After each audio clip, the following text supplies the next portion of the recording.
I'd always loved the idea of buckets of as a kind of title. We can basically sculpt air for you.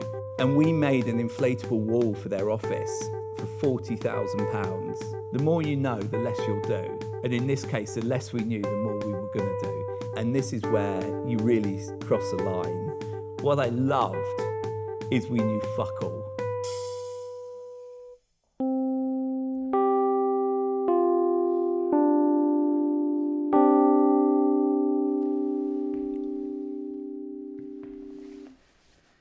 The Inflate journey was really interesting, and we'd morphed into doing dip molded products as well.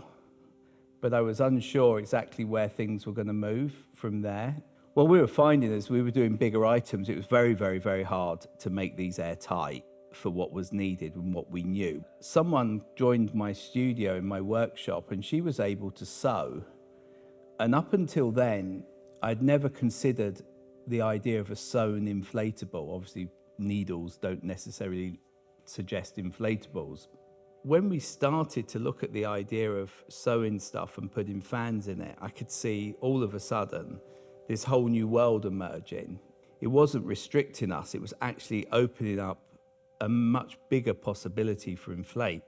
House and Garden in New York sent us a brief and said, look, we'd like you to take part in a not competition or a feature where we're doing a challenge to designers of what would they do as toys for children. How would we interpret it? What toys would we design?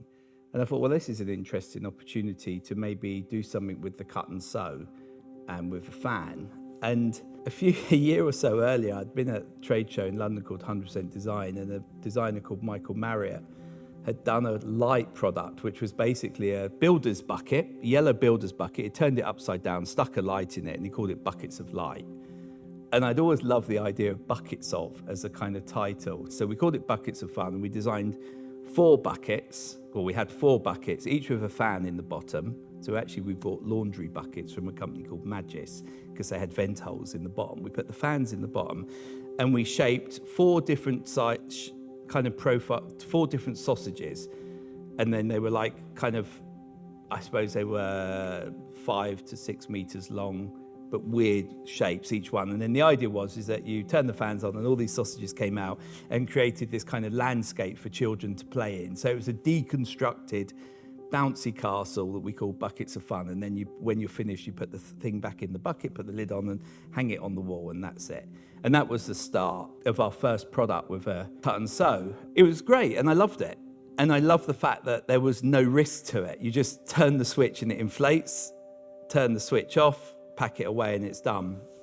And this was the time of the dot-com boom, phase 1, and loads of people were getting huge funding to start any dot-com business in the world. And they had huge budgets to fit out their offices, particularly a company called ClickMango. And we made an inflatable wall for their office for £40,000. It was absolutely mental. But we could also see that the bigger market, people weren't going to spend £40,000 on the wall. So we needed to come up with a product that was more commercially viable. I was like, well, actually, we could make a pod using that Buckets of Fun idea. You know, this nylon, maybe we make a pod in ripstop nylon, we stick a fan on it, and then you blow the fan, you turn the fan on and your little meeting room pops up and you have your meeting, and when you're finished, you unclip it and pack it down. And I realized that like a lot of these pods, people wanted doors, and doors are a nightmare because they're solid. And I didn't want to make a door, I didn't want to design a door, and I certainly didn't want to move a door around. And so kind of designed this clamshell structure where the structure became the door. So like a clamshell, it would open and close. And following on from the theme, I called it Office in a Bucket. So we now had Buckets of Fun, and now we had the Office in a Bucket.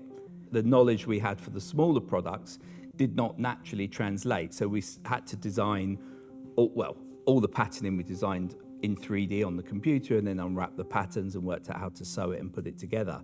It was important for us that our identity of what we do as product designers was going to translate into these more sort of mini architectural products.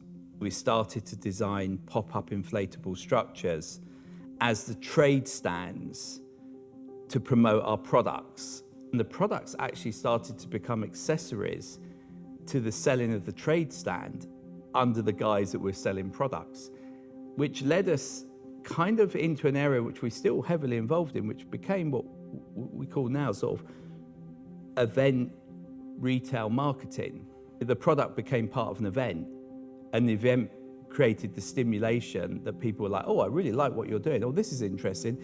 And you start the dialogue. From the office in a bucket, we got a great project at the Natural History Museum, where we worked on an Antarctica exhibition, where we created a whole load of inflatable pods to house exhibits within the museum. And this is where leaving the products and going fully into the world of structures, albeit small, you realize that you're going to have to tread a line between how we're pushing the boundaries and staying, within the regulations, like fire regulations, various health and safety, electrical, noise, etc. So the project in the natural history was great. It was a very lightweight learning curve on that, a very amicable team we worked with.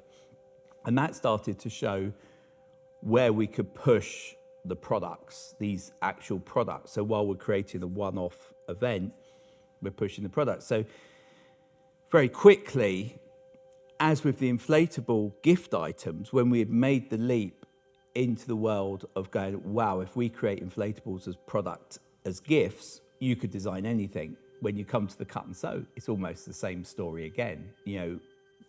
Imagine it and we can do it.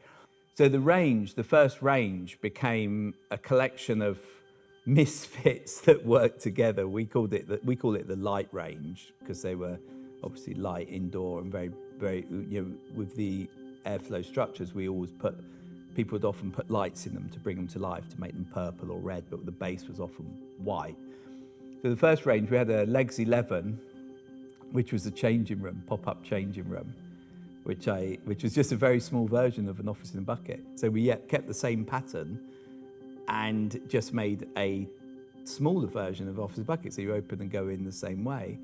And then we brought into the range what we called a Luna, and I spelled it L-U-N-A, because I didn't realize that Luna was spelled L-U-N-A-R at the time. So I made a spelling error, but I've always stuck with my error. So we have the Luna, which is a pop-up, like an airflow pop-up bar area, like a kind of poddy bar thing, looks a bit lunar-esque. And we did a range of walls, and we created with a product called the Panoramic, which came from a project we did with Dyson in Japan, where we were going to do a whole load of domes for Dyson when he launched his ball vacuum cleaner. And then in Japan, we found out that you can't have a closed space inside because of the sprinkler systems. And so we just cut the roof off. So a panoramic is actually a dome with the roof sliced off. So it kind of curves over and you have a roof in the top. As that range was building, we were taking on more and more stuff. Like I said, with the Dyson, we did some great projects with in the Pompidou Centre with an Issey Miyake show, which was great because we brought a lot of the collection of standard products together as a rental. When we first started doing the trade stands for ourselves, it was down to portability, and we were reusing them or selling them on to other clients that liked them. But actually what we were seeing with the rental world, that this was a very kind of green and ethical way to take creative ideas to the market and actually reuse them. So instead of an office in a bucket being bought and used once or twice and then, God forbid, thrown away, we could see there was this fantastic world of reusing the structures, rental markets, but bringing these structures into it. So that project at the Pompidou was one where we really started to see this. What I'd often say to clients when we met them is like, we really want to focus on the message that you're trying to deliver, what you're trying to do, because we can do anything indoors. We have a grid now and a system and the knowledge and the engineering that we can basically sculpt air for you. Taking what we'd learned indoors, we eventually got asked, could you do this outdoors? And this is where you really cross a line where, when you're working with a structure, an inflatable structure indoors, there's a lot of freedom within the constraints. When you go outdoors, you've got the variable of weather. And this was a very interesting journey for us. We started to engineer the structure. We had to engineer and create structural calculations. These structures can't blow away. They have to work. They have to function. You have to know how they're going to function. You have to certify them and everything else. We had to embrace this. What I loved is we knew fuck all. And I think sometimes the art of going into something, the more you know, the less you'll do. And in this case, the less we knew, the more we were going to do. And I remember the first project we looked at was for O2, the mobile phone company. And they called us up for a big structure, like a big 20-meter dome type structure. It was nothing massively complicated because O2 was about bubbles and they wanted this dome structure. And when I gave them the price, they were like, is that for like a morning? And I was like, no, that's to buy it. And they were like, you mean we could buy the whole structure? It was like 150,000. They were like, what, we could buy the whole thing and it's ours to keep? And I was like, yeah, that's how it works. You buy it and it's yours. And they were like, this is mental, we want it. And I didn't know at the time that they had this huge budget and they'd come from the world of advertising and they couldn't believe that you could go set an event up in the field for a fraction of what it cost just to run a commercial on TV. And so we were very quickly in this, we could see that we had these exciting structures, and for the ad agencies, we were able to sculpt the look and feel that they wanted. At the time, there was nothing like what we were doing on the market. It was pre-internet as well. So like you had standard marquees, and then all of a sudden these inflate guys were offering this world of, they've been around, they've done products, they've done the interiors, and they're also prepared to make big structures that go outside. And so we were off and rolling, and we saw a lot of demand. We did the O2 deal, and that toured around and was really exciting. It was a brutally big project that they toured, and they did it, and they went to lots of festivals around the UK. So we're very UK centric at this stage as well. And then we came, from the back of that, we had a fantastic inquiry from an agency in Soho again. All the agencies were in Soho. You could almost drive to Soho and meet an ad agency, win a job and come home. But the agency in Soho came up to us and they had a project for Smirnoff.